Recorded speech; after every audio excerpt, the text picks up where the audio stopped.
Erik Sternad here at Interface Children and Family Services, and we're just wrapping up a month of focus in the month of January on human trafficking awareness.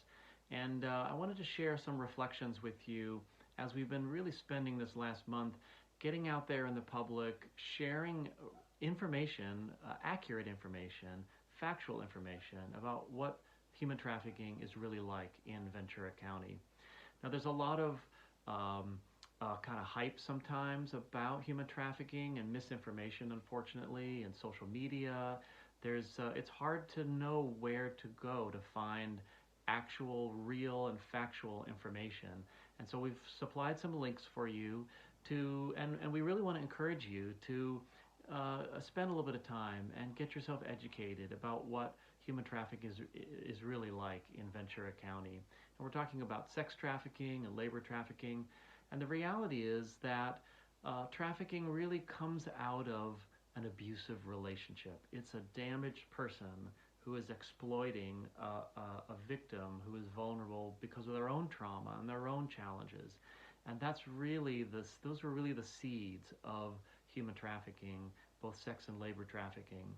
And we've been seeing that since the first days about 6 years ago, when we really started to notice victims coming into our domestic violence shelter and telling us stories about a boyfriend or a close friend exploiting them, and it's really true that this is the way in which trafficking happens, and why it's so challenging to confront.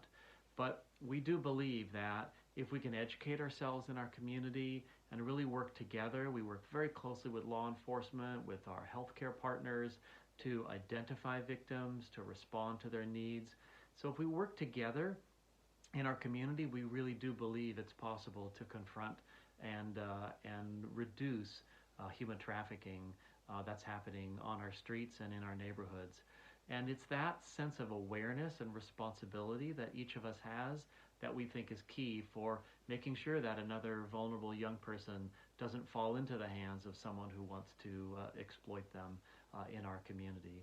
So we thank you for joining with us to really support the sharing of factual and real information, and for making sure that those in the community that are vulnerable to being exploited by another know that they have a trusted friends and colleagues at Interface and in you to be able to intervene and prevent trafficking from happening or to respond if it is happening. So we thank you for your support and urge you to join with us throughout the rest of this year to really make human trafficking something that we are all more aware of and we're doing something about.